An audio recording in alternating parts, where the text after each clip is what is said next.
Bueno, pues para terminar nuestra jornada de manera exitosa, a pesar de toda la situación que ya conocemos, y dado que los tres temas son tan interesantes y además que hay panelistas que no alcanzan a llegar por las situaciones que todos conocemos, pues vamos a unificar los temas porque la mayoría están conectados y todos los queremos escuchar y creo que para todos genera más valor.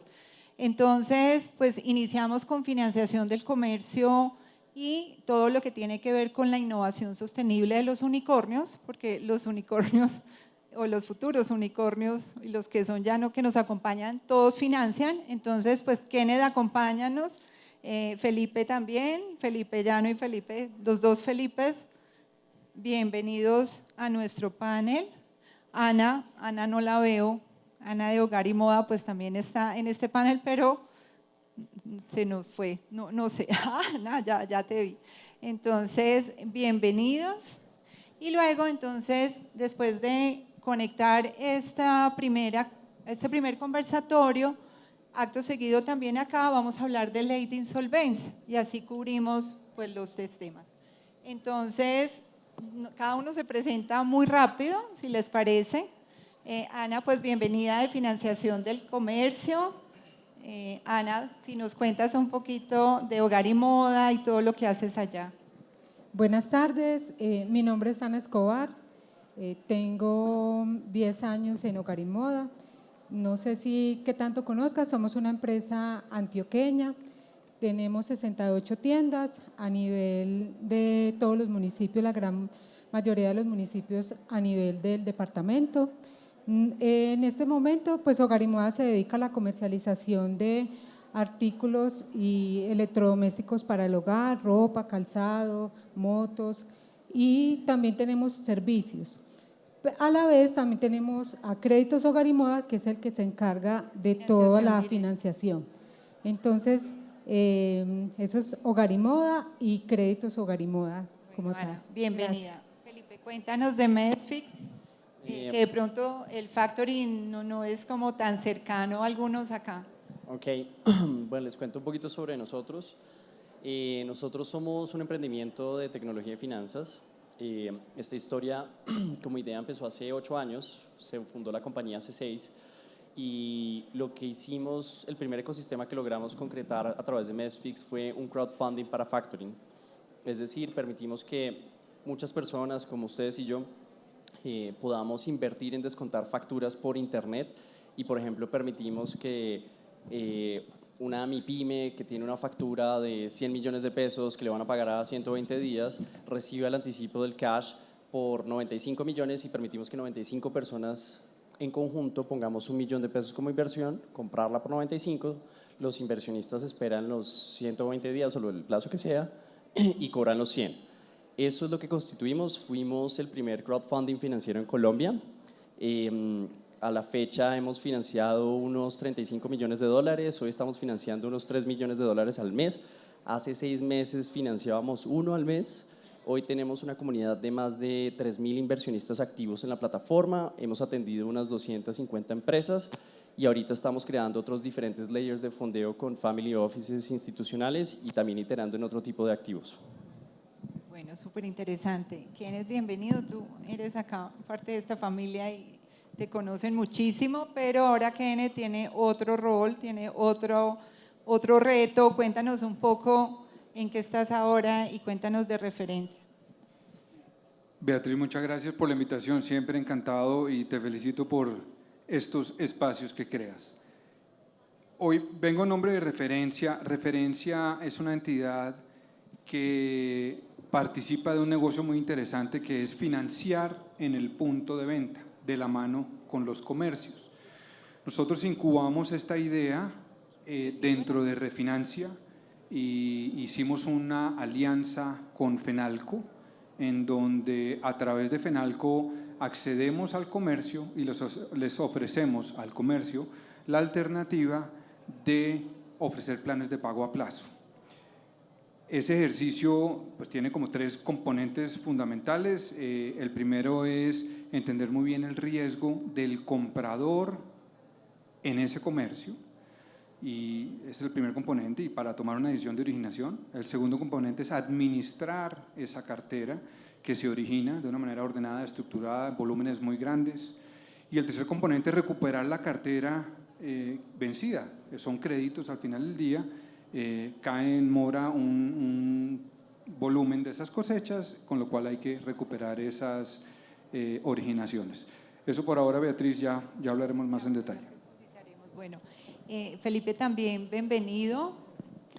Sempli para ustedes también puede ser un nuevo actor poco conocido en este ecosistema, y realmente pues son modelos fintech que llegan a ocupar un espacio vacío en el mercado de una cantidad de empresarios que hasta ahora, sobre todo medianos, pequeños, no tenían acceso.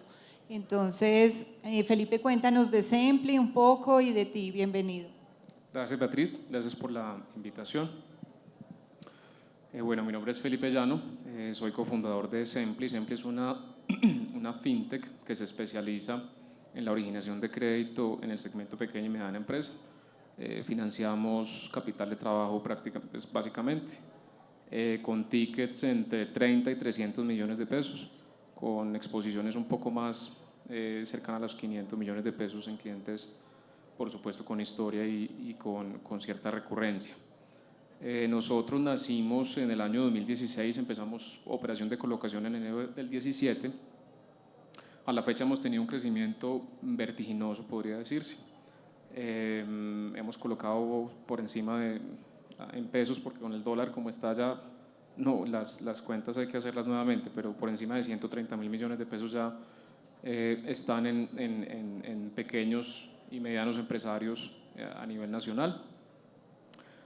Somos una fintech que crea balance, es decir, que los recursos que colocamos son de nuestra posición. Una parte, por supuesto, importante es patrimonio, y otra parte importante también es fondeo. Y en ese camino yo creo que hemos hecho un ejercicio muy interesante de comenzar a apalancar el patrimonio desde el momento cero, con diferentes instituciones multilaterales y de segundo piso que han creído en la propuesta. Sempli desarrolló pues una serie de, digamos, una arquitectura tecnológica para poder prestar un servicio de punta a punta. Nosotros somos un originador de punta a punta, tenemos la capacidad de hacer una originación de crédito en menos de 72 horas, apalancado 100% en tecnología y con un comportamiento de cartera que pues, hoy podemos decir que está incluso por debajo del 50% a lo que está el sector, digamos, tradicional, con ya un 40% total de retorno de lo colocado. O sea, ya hay unas cosechas que uno puede decir el modelo funciona, pues algo se está haciendo diferente y se está haciendo bien. Por supuesto, muchísimos retos, hemos tomado decisiones muy malas, otras muy buenas, y eso nos ha permitido, por supuesto, aprender muy rápidamente y a través de la tecnología ejecutar, digamos, o poner al servicio una alternativa que hoy, pues, digamos, más de 1000 empresas en Colombia ya están usando. Bueno, muy bien. Entonces, Ana, comencemos. Tú como una empresaria del comercio masivo popular, ¿verdad? ¿Cómo vislumbras este panorama del hoy, de los riesgos pues, frente al nuevo ecosistema, frente a una economía turbulenta, frente a un comercio que todavía se gestiona muy informal, muy en efectivo? ¿Cómo crees tú que los comerciantes se pueden fortalecer de mejor manera para tener unos modelos de crédito mucho más alineados con las necesidades del consumo masivo popular y más como en este contexto económico? O sea, ¿cómo fortalecer tu modelo? ¿Cuál es esa distancia y esa brecha que les falta para potencializar y llegar con un producto mucho más alineado a la necesidad de la persona que va y compra un electrodoméstico? Bueno, voy a hablar desde la experiencia y el conocimiento con Hogar y Moda y Créditos Hogar y Moda. El sector comercio, nosotros, nuestros clientes, el ama de casa, el independiente, la persona no bancarizada, también tenemos bancarizados, pero ha venido presentando una transformación a medida del tiempo. nosotros también hemos venido adaptándonos a los cambios que se han presentado. Entonces voy a hablar de un contexto anterior que llega el modelo de aprobación de originación es propio, o sea, a medida del tiempo, basado en referencias comerciales, basado en la confianza. Entonces así se originaba y se origina todavía en el sector comercial, donde el cliente llega y usted dónde más ha tenido créditos, en X almacén, entonces desde ahí partía pues el modelo como tal. Debido a la transformación y a los imperativos estratégicos que se están presentando y a la transformación y a la situación también económica, el sector comercio ha incorporado también score, pero score propios, apoyados también con los buró.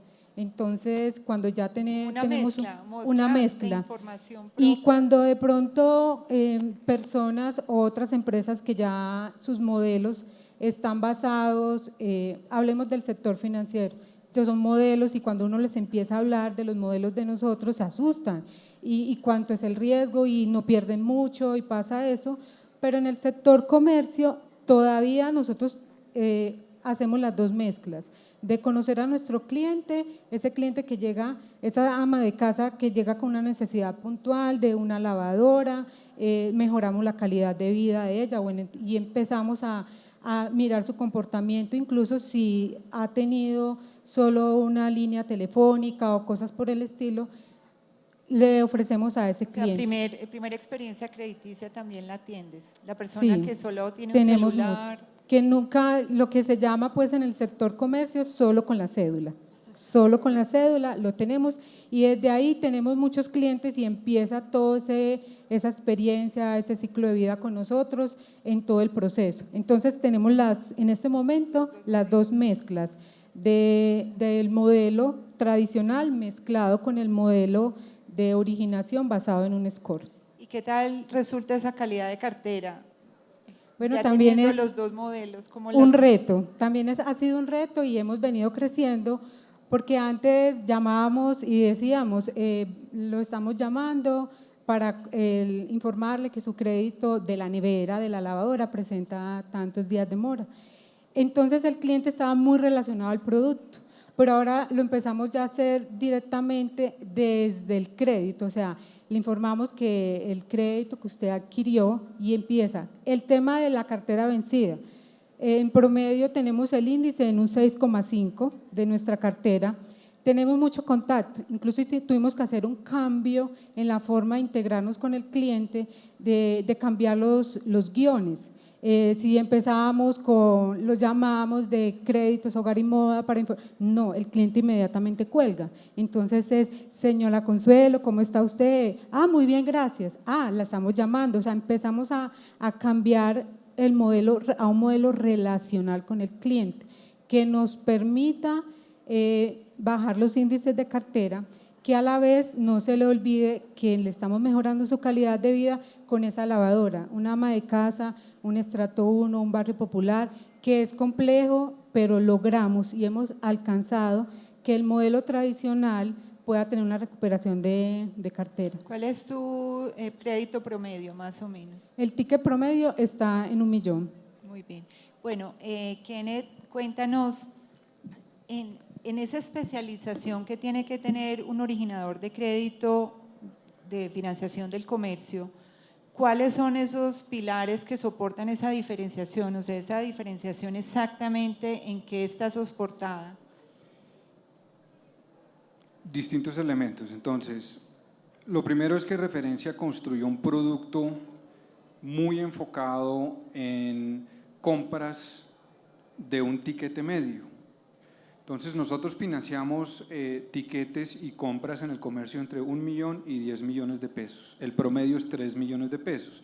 Empiezo por ahí porque ese tiquete tiene un modelo económico y una forma de atenderse muy distinta a un tiquete de 100.000 pesos o de 500.000 pesos. Entonces, el hecho de que esté en este rango nos permite entender muy bien una serie de productos que encajan o una serie de verticales que encajan en este tipo de etiquete. Ejemplos: muebles, colchones, llantas, dental, mejoramiento dental, el semestre de la universidad, bueno, entre otros, artículos de hogar y remodelación de hogar. Entonces, esos segmentos o esos verticales manejan este tipo de etiqueta. Entonces, hay una especialización alrededor de cómo se venden estos productos en el comercio, cómo un representante de ventas de estos comercios ofrecen un servicio a un comprador en la medida en que lo apoyan a entender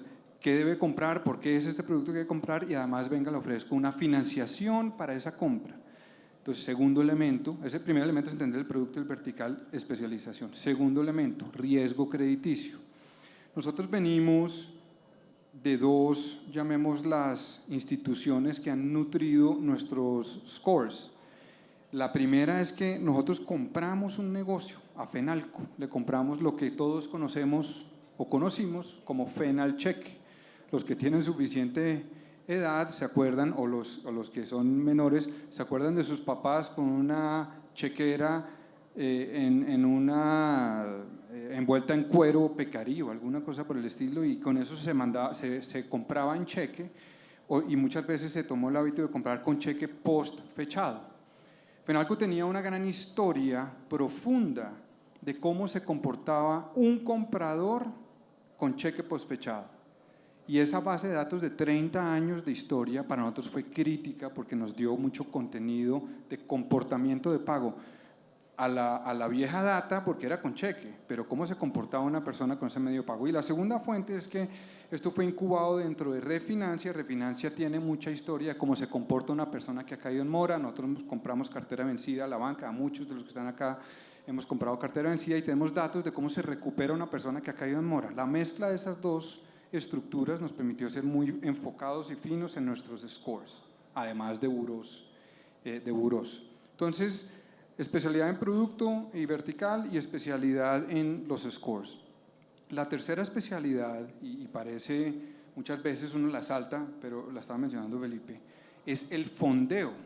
Este negocio de originar depende de la capacidad de tener fondeo disponible, y son fondeos grandes, son fondeos de números un poquito, llamémoslos exagerados, y tener la capacidad y la especialidad de poder tener relaciones con grandes fondeadores que institucionalmente conocen y entienden el tipo de cartera que se está originando, más el método de administración de esa cartera, es tal vez un elemento que no se comenta mucho, pero es el más importante de todos. Si yo tengo una estructura de financiar en el punto de venta y no tengo fondeo, no puedo prender el switch de originar, y tengo que ser muy confiable con el comercio, quien es nuestro cliente, en asegurarle que si vamos a originar tenemos el fondeo disponible. ¿Cómo funciona el fondeo? Nosotros damos un plan de pago en el punto de venta al comprador del comercio y nosotros directamente le desembolsamos al comercio, con lo cual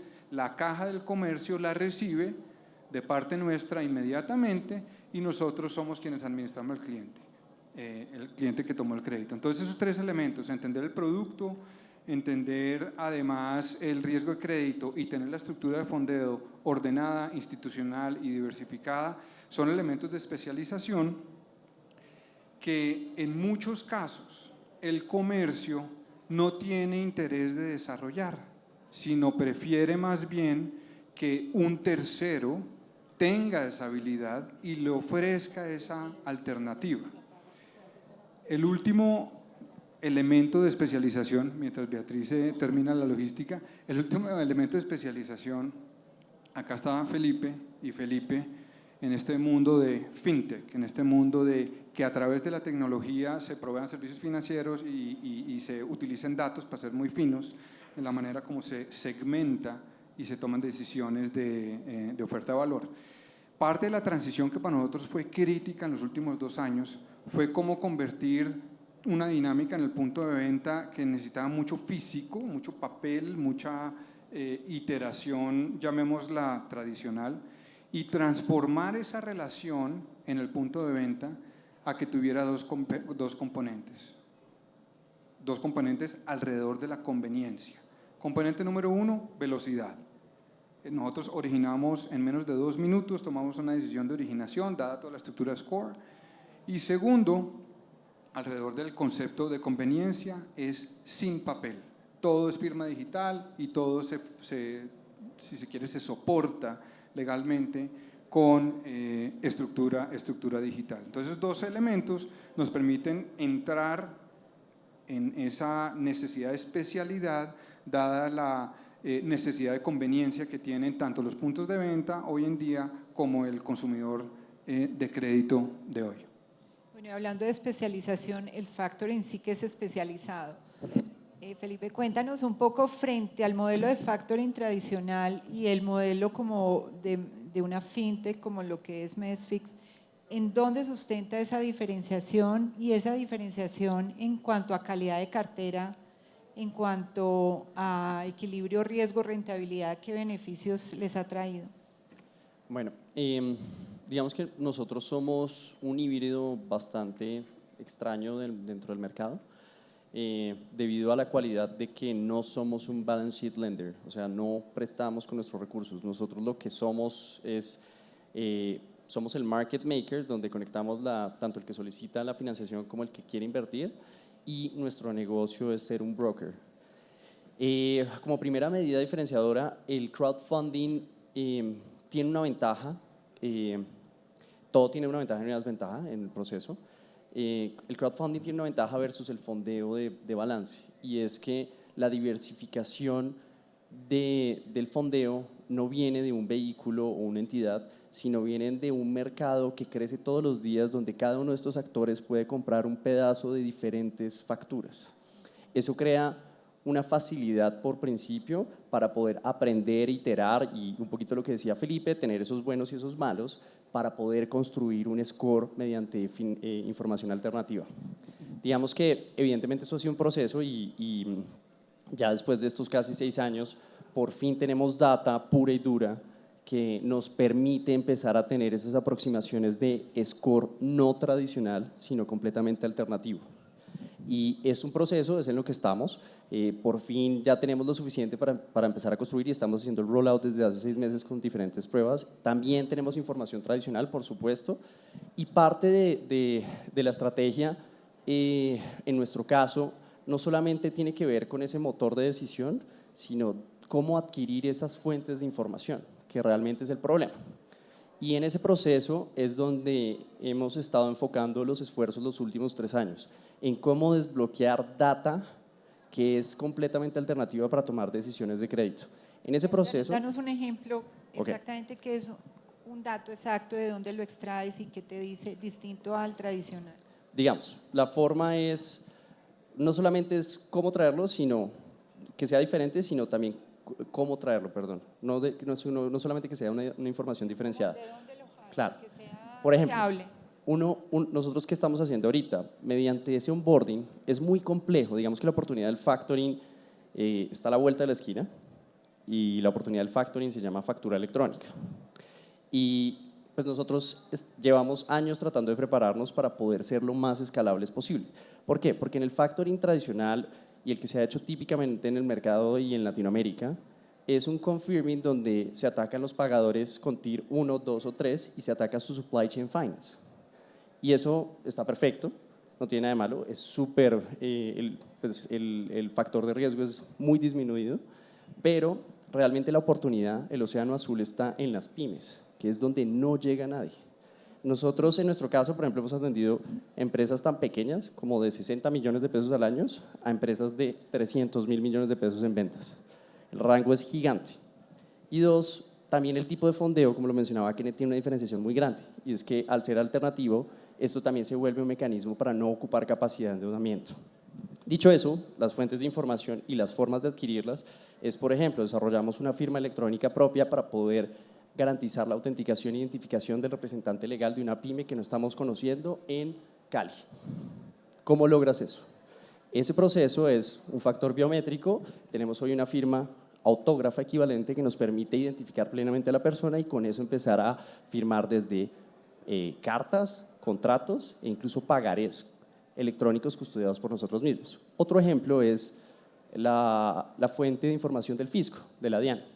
En este momento, a través de Scrapper, estamos jalando la data de la DIAN en 50 segundos. Jalamos declaraciones de renta, pagos de IVA, pagos de retenciones, resolución de facturación, el RUT, y toda esta data es un proceso que típicamente un originador tiene que recoger en papel, que después tiene que procesar en operaciones, digitar la información en un sistema con un riesgo de error alto y que puede tomar un proceso de adquisición bastante largo y arduo. Esto nos permite poder atender que, si bien con la puesta en marcha de la factura electrónica, que es realmente la apuesta, es poder atender con el mismo equipo no 100 empresas, sino 100.000 empresas. Y es un poquito el objetivo. Estas mismas técnicas se pueden aplicar desde con bancos, por ejemplo. Como no existen APIs y hasta que en general el Open Data y el Open Banking exista en Colombia, que pragmáticamente debe ocurrir en los próximos 5 años, aplicable, pues hasta ese momento toca encontrar una nueva forma de poder llegar a esa información. Y estos scrappers o estos robots, con permiso del usuario, permiten entrar a los sistemas para poder jalar la información. Por ejemplo, si yo quisiera ver cómo se está comportando su gasto de remuneraciones mensualmente, pues en vez de pedirle información, le pido que se loguee a su planilla y en el framework el robot entra y jala todos los pagos de las planillas y tenemos el rubro más importante de gasto de una compañía, que es la gente. Pero es complejo la alta alternativa en un sistema regulado tan fuerte de seguridad de la información como el nuestro, ¿verdad? Es como una limitante. Claro, obviamente todo esto es con precaución y tiene que ser bajo los parámetros de Open Data. Lo importante de Habeas Data es que la información es del usuario, no es de la institución. Claro, yo doy permiso. Correcto. En ese caso, entonces, si el usuario te da el permiso, tú tienes plena adquisición de esa información y eso es lo que ocurre realmente. Sí, es como también generar esta confianza en la gente para que entregue su información y lo puedan analizar mejor y le puedan dar un crédito en mejores condiciones. Correcto. Bueno, Felipe, cuéntanos de Sempli un poco, este modelo de riesgo, de mucho apetito de riesgo, porque me parece que llegar a más abajo del microempresario, porque es una capa que realmente Sempli penetra de manera muy efectiva. ¿A qué riesgos se han enfrentado ustedes? ¿Cómo los han manejado? ¿Y por qué han sido exitosos frente a modelos tradicionales? ¿Qué pregunta? A ver, nosotros… 3 en 1. Sí, a ver, nosotros afrontamos un riesgo, digamos, tamaño de empresas, nuestro nicho de empresas estaba, y les voy a contar esa historia. Cuando nosotros empezamos, queríamos atender compañías entre 300 y 30.000 millones de pesos en facturación, que era como el común denominador de lo que un banco llama PYME. Pues nos equivocamos porque la primera versión de Sempli Score, que tenía 319 variables, hoy tiene 34, para que vean la evolución que ha tenido el modelo, daba un factor de ponderación muy interesante, pues digamos muy interesante, no muy alto, en compañías grandes, porque pensábamos que la compañía grande era una muy buena empresa para nosotros. Y nos empezamos a dar cuenta que no, empezamos a ver un mal comportamiento de pago en las empresas de lo que llamábamos segmento Sempli, las que estaban más alticas. Y claro, pues blanco es, gallina lo pone. Verlo en retrospectiva es muy fácil. Digamos que una compañía de 15.000 o 20.000 millones de pesos de facturación que vaya a pedir crédito a un financiador tradicional, muy probablemente es porque ya el banco le cerró todas las puertas. Entonces nos va a tener en su opción D, no su opción A. Entonces empezamos a afinar una serie de apetito por compañías más pequeñas. Hoy realmente nosotros ya no hablamos que atendemos pymes, atendemos micro y pequeña empresa. Sacamos la M de la ecuación, entendimos, nos equivocamos y entendimos que ahí no, digamos, no queremos estar. Hay una cosa muy interesante desde el punto de vista del score. Y esto nos costó entenderlo, y es que un score es tan potente si solo si hay una segmentación específica a la cual le quieras llegar.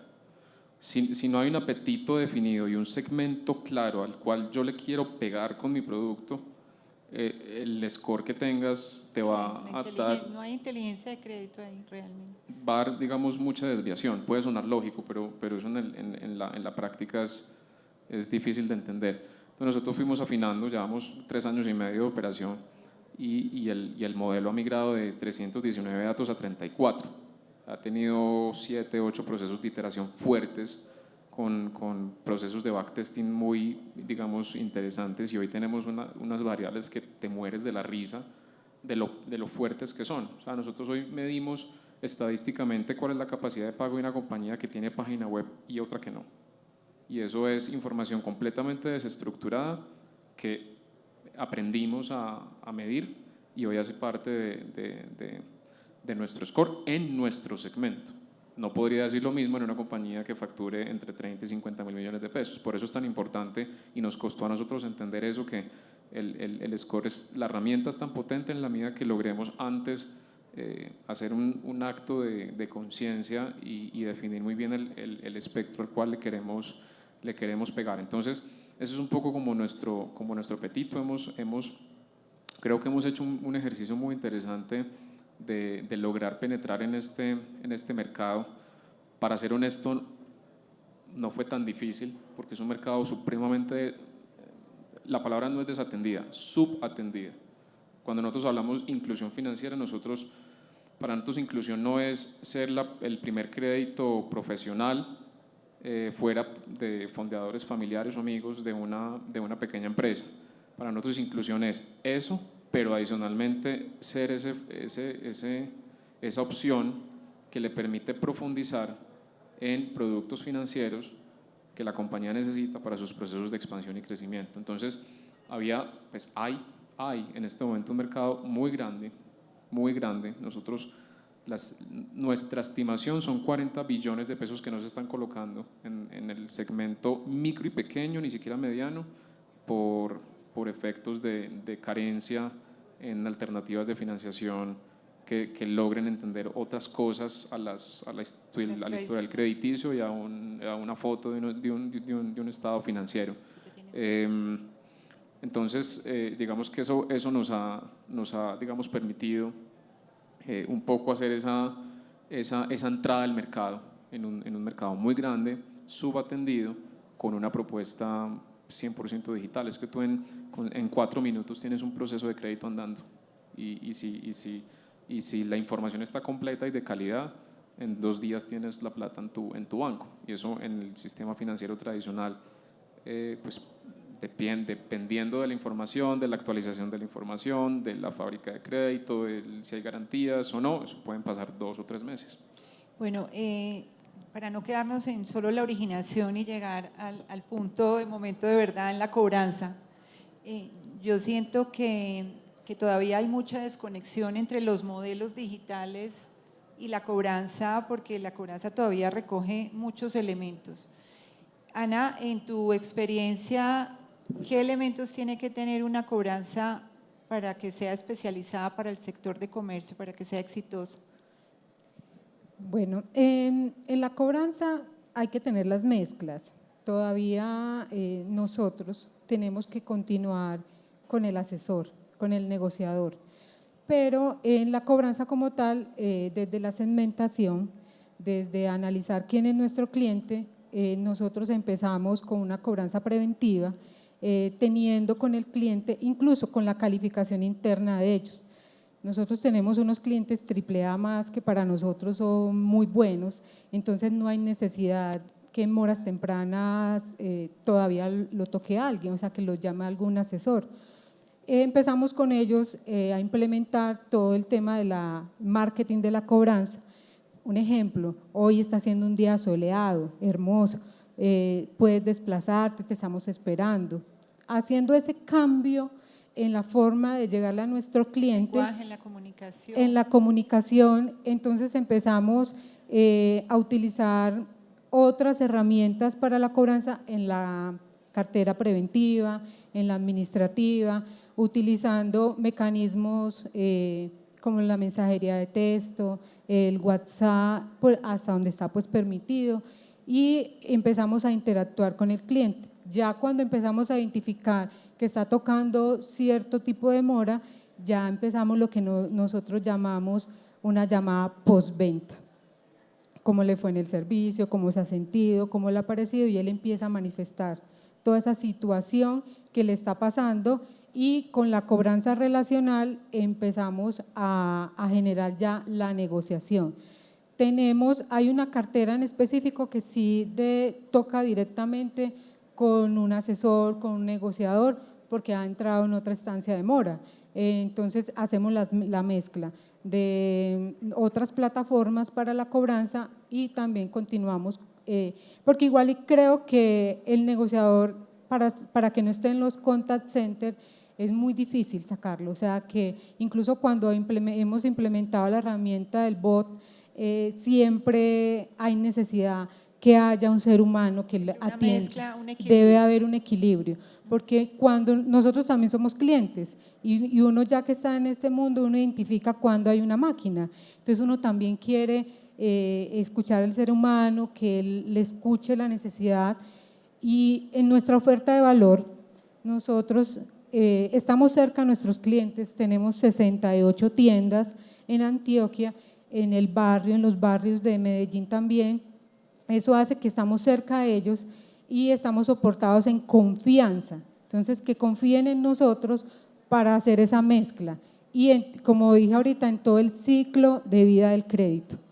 Bueno, Felipe, cuéntame cómo es la recuperación de cartera, la calidad de cartera de tus modelos de factoring y qué hace que la cobranza sea diferencial para tu industria. A ver, digamos que, yo creo que todos los días aprendemos, esto es algo que uno no para. Particularmente en nuestra cartera, pues el activo es mucho más seguro que un crédito directo. Nosotros la normalización del Crystal Default lo hemos llegado a tener en un 0.8% durante mucho tiempo y cuando existen eventos salta a picos… O sea, menos del 1%. Y salta a picos de 2 al 3% cuando existen los eventos de default y empieza toda una estructura de cobranza y ejecución tanto de garantías como de negociación. Nosotros principalmente, aparte pues, de la estructura de riesgo, hay algo muy importante que hacemos y es la estructuración del activo tiene que estar plenamente alineado con los intereses de a quien le estás entregando el dinero. Eso en nuestro español quiere decir que, por ejemplo, cuando nosotros hacemos pyme-pyme y que lo hemos logrado hacer muy bien, hemos llegado a tener pues, operaciones de empresas pequeñas de 60, 100 millones de pesos con una responsabilidad plena, porque, por ejemplo, permitimos que exista un endoso con responsabilidad por parte del proveedor y permitimos que existan avalistas que puede ser un socio, gerente o representante legal. Ahí automáticamente alinean los intereses sobre el activo. Tiene la garantía. Correcto. También tenemos otras estructuras como garantías mobiliarias, entre los cuales pueden ser incluso dineros en cuenta o bienes muebles, etcétera, o el Fondo Nacional de Garantías. Y dependiendo… Está muy cubierto, o sea, tu modelo es muy robusto en garantía. Pues me gustaría pensar que sí, pero todos los días aprendemos, ¿no? Nunca es suficiente. Nunca es Si suficiente. yo soy un empresario y necesito liquidez, ¿cuánto me vale hacer un factoring? ¿Cuánto es la tasa de descuento? Nosotros hoy típicamente estamos entre el 1,1 y el 2% mes vencido. Eso implica la rentabilidad de los inversionistas, el fee que cobramos y esperamos hasta más tardar de abril de este año, que no vuelva a ocurrir, los 4 por mil de las operaciones. Digamos que eso ha sido un hándicap muy grande en nuestro segmento, por lo que el financiamiento es de personas. El 4 por mil, pues un 4 por mil a 30 días es un 5% efectivo anual y en la estructura tenemos varios. Digamos que estamos a puertas de poder eliminar ese obstáculo para poder ser muy competitivos de cara al factoring tradicional y también lo otro es en el proceso de cobranza que aprendemos todos los días, efectivamente la parte de la comunicación es fundamental. Estamos teniendo una curva de aprendizaje gigante. Completamente, o sea, agentes especializados, negociadores con las empresas. ¿No tienes nada digital en cobranza? Sí, por supuesto. Nosotros automatizamos mucho proceso de comunicación y en eso estamos porque además nosotros tenemos los dos lados de la moneda, ¿no? Tenemos inversionistas a los cuales están esperando un retorno y tenemos empresas que toca ejecutar un proceso de cobranza. Entonces, ha sido un aprendizaje gigante. Pero la conclusión al final es cómo mantener esa comunicación y mantener los intereses lo más alineados posibles para poder ejecutarlo. Porque si bien hay un estándar, como 30 días es un proceso prejurídico, a los 30 empezamos un proceso jurídico, etcétera, pues no quiere decir que en la mayoría de las pymes el problema no es que no quieran pagar. El problema es que realmente no pueden. La liquidez. Y son relaciones mercantiles. De hecho, nuestro delay promedio contra la fecha de pago está sobre los 20 días, porque en la base empresarial, pues una empresa pequeña vive de esperar el siguiente pago. Entonces es algo que hemos aprendido a entender y a manejar. Kennedy, en tu modelo, ¿cómo se potencializa esa cobranza diferencial y qué mejor práctica puedes compartir acá con la audiencia? Bueno, lo primero es que el ángulo por el cual nosotros entramos a este negocio de financiar en punto de venta fue precisamente la cobranza. Esto fue incubado dentro de Refinancia, entidad especializada en recuperación de cartera.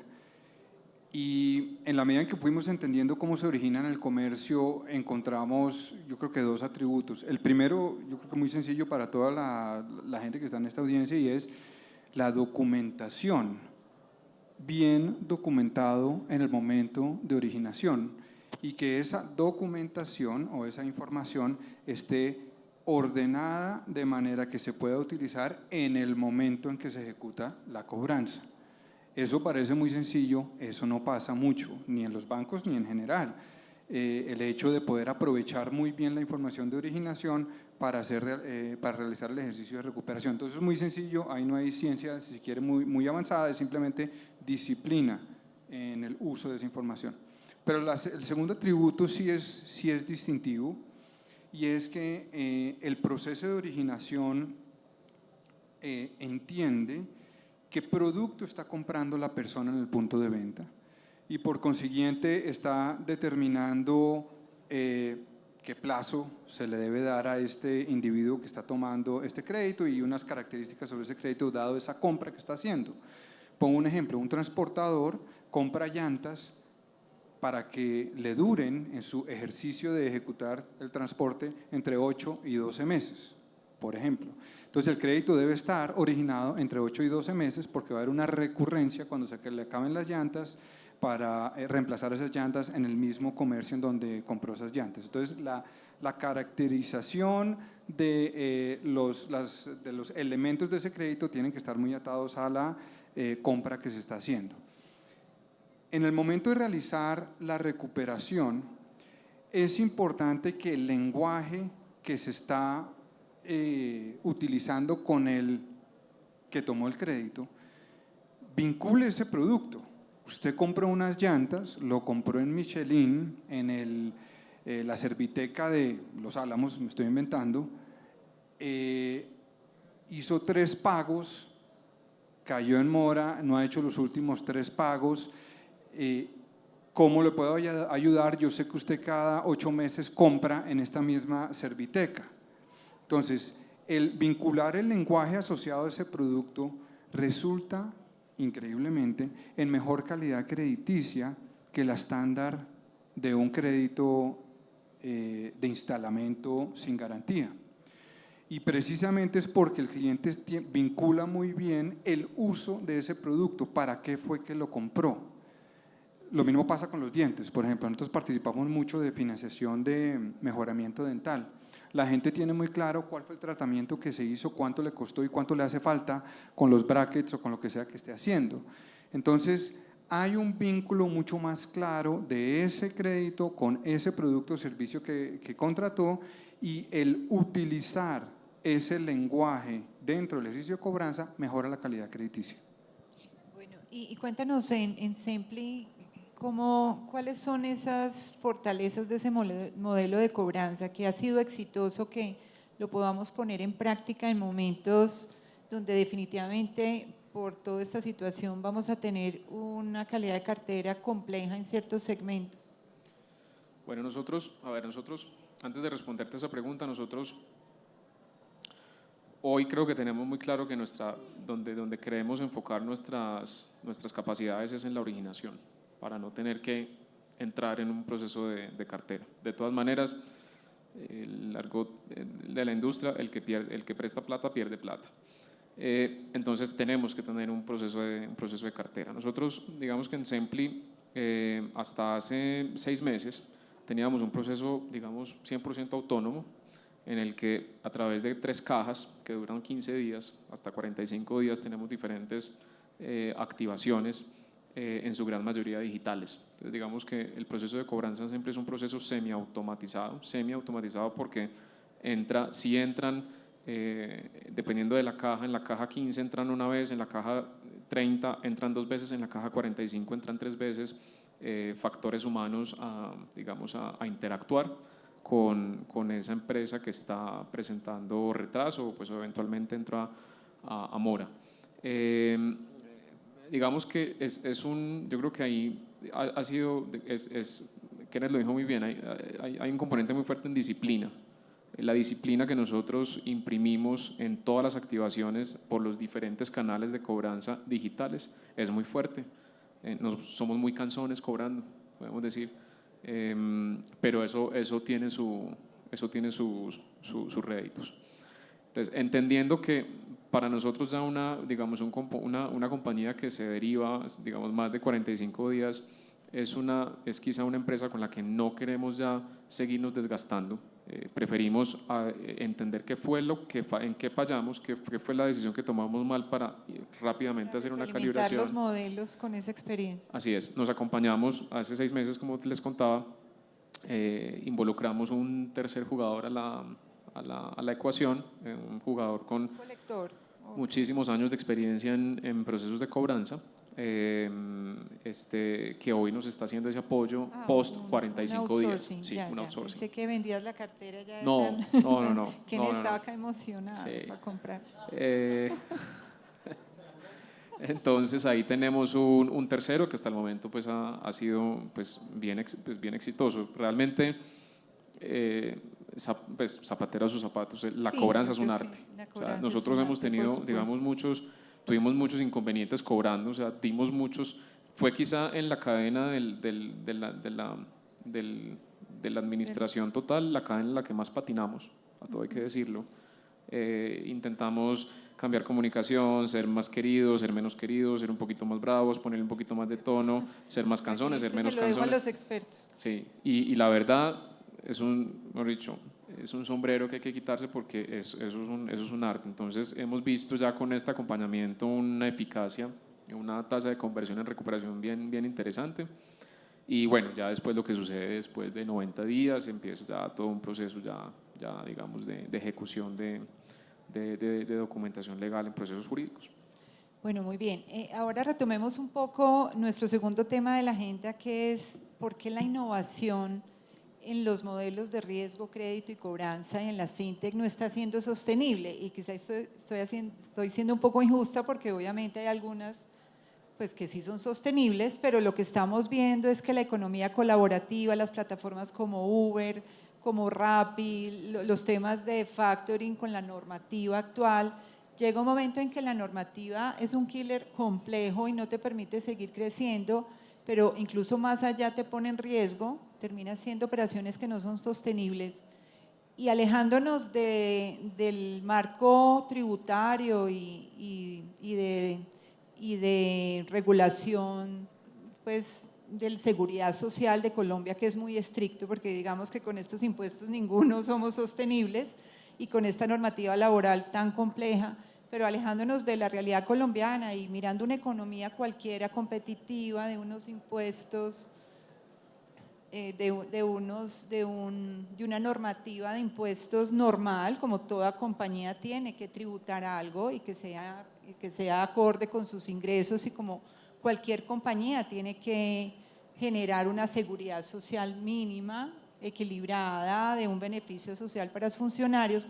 ¿Por qué cuando le sumamos una tasa mínima de impuestos y una tasa mínima de seguridad social, por qué termina la innovación destruyéndose, desmoronándose? ¿Acaso la innovación no tiene que ser tan potente en sí misma para superar algo que cualquier empresa lo debería tener? ¿Cómo creen que, pues, o sea, esos unicornios, pues en últimas es como un aire al vacío que se desmorona con una cosa tan lógica de un actuar empresarial? No sé con quién empezamos. No me quedó muy clara la pregunta. Los enredé mucho. A ver, yo trato de… fiel, voy a tratar de sintetizar. de responder algo mientras voy pensando. Porque es que además Pero a acá Kenneth ya se tenemos- le ha hecho 3 veces, entonces Acá él tiene tenemos, ventaja. uy, se nos acaba de ir. Acá tenemos mucha gente que es experta en el mundo del crédito. Hemos hecho, todos los que estamos acá estamos metidos en esta industria desde hace tanto tiempo que podemos declararnos expertos declararnos expertos en la industria del crédito. Y lo primero, Beatriz, es que un crédito es un crédito. Eso es inteligentísimo lo que voy a decir. Y un crédito es un crédito, voy a aplicarlo, de la misma manera es un crédito, como se originaba en 1972 a como se origina, voy a decirlo otra vez, un crédito es igual, su función es la misma a la que tenía en 1972 a la que tiene hoy, 2020. Un crédito es un crédito. Hay que hacer un buen estudio de riesgo crediticio, hay que administrar ese crédito y hay que recuperarlo bien. Nosotros estamos innovando dentro de una industria que tiene más de 400 años. ¿Y en dónde estamos innovando? Estamos innovando es en cómo encontramos y perfilamos a ese cliente, cómo le ofrecemos la alternativa de crédito y en qué velocidad, y en cómo usamos tecnología para volver ese crédito más, llamémoslo, sofisticado y de mejor calidad, pero sigue siendo un crédito. Entonces nosotros participamos de una industria que tiene unos modelos económicos y esos modelos económicos tienen que ser suficientes para la construcción de nuestro negocio. Colombia tiene una tasa máxima legal permitida, tenemos que estar dentro de esa regulación y cumplirla. Colombia tiene unas leyes asociadas a habeas data, tenemos que cumplir esas leyes. Colombia tiene un régimen tributario, el que sea, tenemos que cumplir ese régimen tributario. Entonces, el innovar no quiere decir incumplir el marco sobre el cual estamos habilitados. Innovar es más bien asegurar que logramos o una eficiencia superior o una calidad crediticia superior, pero no es romper con el marco regulatorio, y muy especialmente porque si entendemos que fondearnos realmente es un ejercicio público, pues tenemos que tener mucho cuidado en cómo administramos ese fondeo, es plata de terceros. Y el crédito, además, tiene implicaciones también públicas. Entonces, yo creo que estos procesos de innovación deben ser estructurados de manera que cumplen dentro del marco.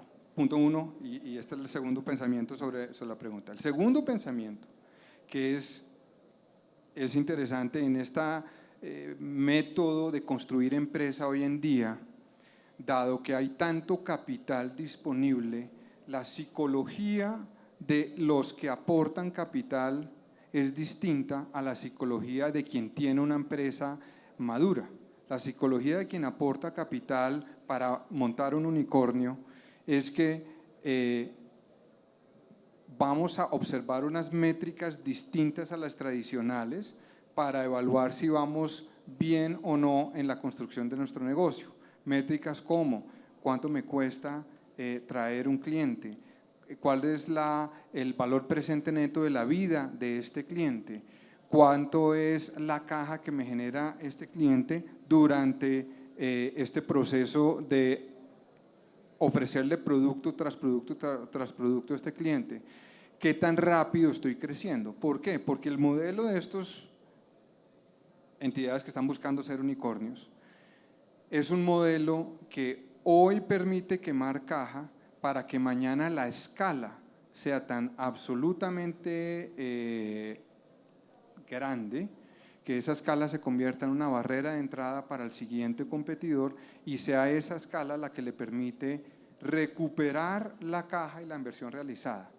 Entonces, hay filosóficamente una manera distinta de abordar la construcción empresarial, que en algunos casos son apuestas, y en muchos casos diría yo, son apuestas, hasta ahí, son apuestas, que si no se llega a la escala que se está esperando, se quemó toda esta caja. Yo voy a tratar de seguir la línea de mi amigo acá, Kenneth.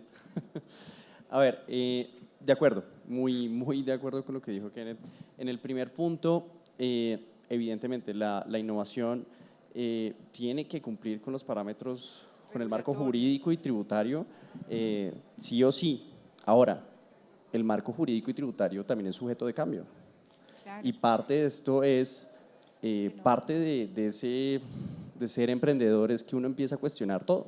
Y parte de eso es incluso tratar de aprovechar que se pueden exprimir más beneficios si uno le propone, por ejemplo, al país una nueva forma de recaudo, por un lado tributario, o una forma nueva de operar. Dos casos puntuales, el primero es claro, que es el 4 por mil, el segundo es, por ejemplo, la ley de captación, es una ley que tiene 30 años. Sí, es que estamos… Pero marco de un poquito respondiéndote, yo estoy de acuerdo con Kenneth, uno tiene que tener la sofisticación jurídica y tributaria para poder innovar basado en el marco, pero eso no quiere decir que uno no pueda mover el marco, y es parte de la invitación, porque tanto al gobierno como al Estado como institución, pues le interesa que podamos permitir una inclusión financiera, y si estos son barreras, si uno puede demostrar que esto tiene sentido, pues es parte de los empresarios, del empresariado y de los emprendedores poder cuestionar este tipo de cosas para poder ir hacia un mejor marco regulatorio y tributario. Dicho eso, en nuestro caso, yo creo que si hay algo que tenemos orgullo en nuestra compañía es que tenemos un nivel de sofisticación jurídico, tecnológico y regulatorio muy alto in-house. Y eso nos permite cuestionar en el día a día si estamos tomando una decisión correcta que pueda ser escalable en el tiempo y que por ende sea económicamente viable.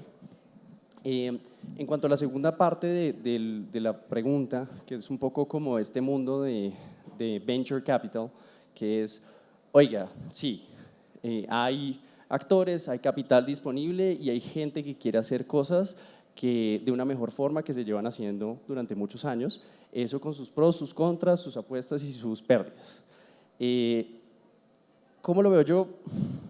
El mundo hoy está yendo a una velocidad tan rápida que esas empresas tradicionales que lograron tener un quick win y un nicho de mercado y comprar una cuota de mercado, esas oportunidades cada vez van dejando de existir, porque cada vez tenemos los recursos suficientes para poder empezar y cuestionar un modelo tradicional que estaba implementado.